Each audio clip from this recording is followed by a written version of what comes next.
Vážená komise a milí posluchači, jmenuji se Krištof Flís, jsem studentem 3. ročníku Gymnázia Kladna a rád bych vám představil svoji práci, která má název Porovnání metod vizualizace otisku prstů na různých materiálech.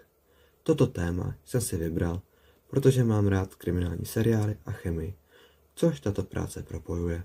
Z kriminálních seriálů vím, jak jsou otisky prstů důležitým důkazem pro usvědčení pachatelů trestné činnosti.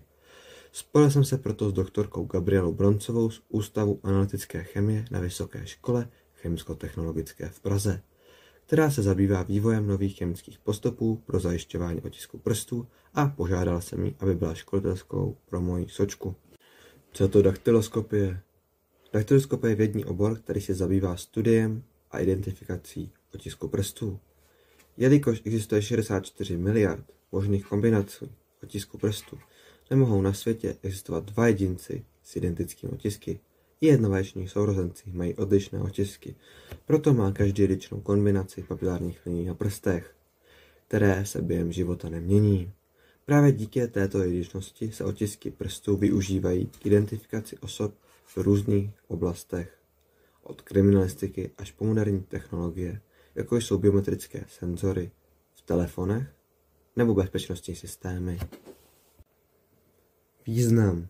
V kriminalistice jsou otisky prstů s jedním nejspolehlivějším identifikačním důkazu a používají se při vyšetřování trestných činů, umožňují najít pachatele s místem činu, identifikaci neznámých osob, například při nehodách nebo katastrofách, či ověřování totožnosti, například v databázi policie. Cílem mé práce bylo porovnat efektivitu různých metod pro vizualizaci otisku prstů na hladkých i zakřivených površích, jako jsou nábojnice, mince nebo kovové plíšky. Chtěl jsem zjistit, která metoda je nejefektivnější z hlediska rychlosti, přesnosti a použitelnosti na různých površích a z hlediska nákladů na provedení analýzy. Cílem mé práce bylo porovnat efektivitu různých metod pro vizualizaci otisku prstů na hladkých i zakřivených površích, jako jsou nábojnice, mince nebo kovové plíšky.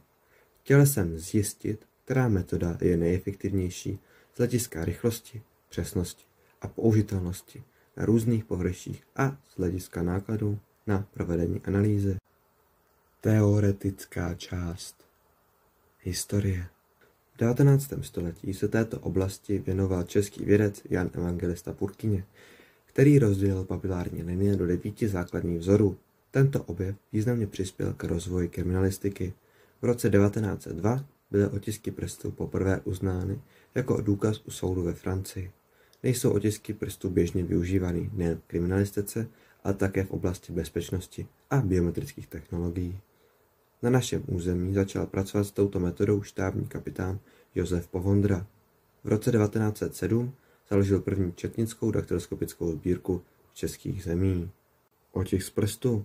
Otisky prstů se tvoří díky papilárním liniím na bříškách prstů, které obsahují potní a mazové žlázy, takže když se dotkneme nějakého povrchu, zanecháme na něm neviditelný film potu a mazu, který kopíruje strukturu papilárních linií.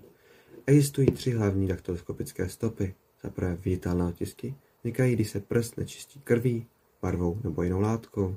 Za druhé plastické neboli objemové otisky vznikají na měkkých materiálech, jako je hlína, vosk, mokrý cement nebo čokoláda.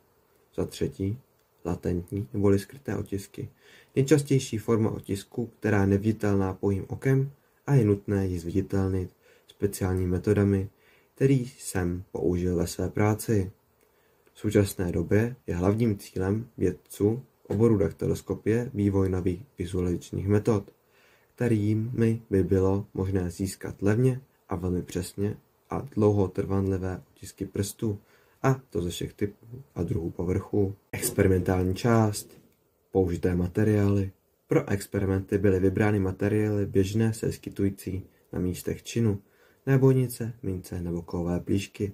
Tyto povrchy byly zvoleny kvůli své rozdílné textuře a odrazivosti, což umožnilo otestovat účinnost jednotlivých metod. Postup nanášení otisků.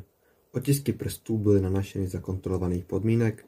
Použity byly jak přirozené otisky vzniklé běžným dotykem, tak otisky vytvořené pomocí umělého potu. který obsahuje složky napodobující přirozenou cestu vyloučení potu z endokrinních žláz. Každý vzorek byl pečlivě označen a uchován pro následnou analýzu. Použité přístroje a chemikálie. Praktická část mé práce se zaměřila na testování různých metod vizualizace otisků prstů na různých materiálech. Proces zahrnoval přípravu vzorků, aplikace vybraných metod a následné vyhodnocení kvality vizualizace otisků. K vizualizaci otisků na různých površích byly použity 3 hlavní metody. Fyzikální metoda, ve které byly štětce nanešeny daktyloskopické prášky, černý a fluorescenční, chemické metody, ve kterém byl nanesen inhydrin, a fyzikální chemické metody, ve kterém byly otisky vizualizovány cyklickou voltametrií a elektropolymerizací. Pro dokumentaci výsledků byla použita UV lampa k detekci fluorescenčních stop a digitální fotoaparát pro zaznamenání všech vizualizovaných otisků. Vyhodnocení metod. Kvalita vizualizace byla hodnocena podle viditelnosti otisků, jejich stability v čase a čitelnosti na různých površích. Důraz byl kladen na srovnávání efektivity jednotlivých metod a jejich hodnost pro specifické materiály. Pro porovnání metod se zvolil 5 různých kritérií, a to je rychlost snímání tisku, přesnost stanovení otisku, doba použitelnosti otisku, použitelnost pro zakřivené typy povrchu, náklady spojené se stanovením otisku. Na základě vyhodnocení se jako nejpřesněji a nejefektivněji jevila fyzikálně chemická metoda. Přestože je tato metoda časově i přístrojově náročná, také a velmi nákladná, dokáže velmi dobře vizualizovat otisky prstů i na zakřivených površích, což je zásadní zejména v případě důkazů spojených se střelbou, kde ostatní metody selhávají nebo nejsou schopny poskytnout dostatečně průkazný výsledek. Na závěr bych chtěl poděkovat své vedoucí práce, doktorce Gabriele Broncové, a také bych chtěl hodně poděkovat inženýrce Sáře Hermochové za ochotu se mi věnovat a pomáhat mi v práci mé sočky. Děkuju za pozornost.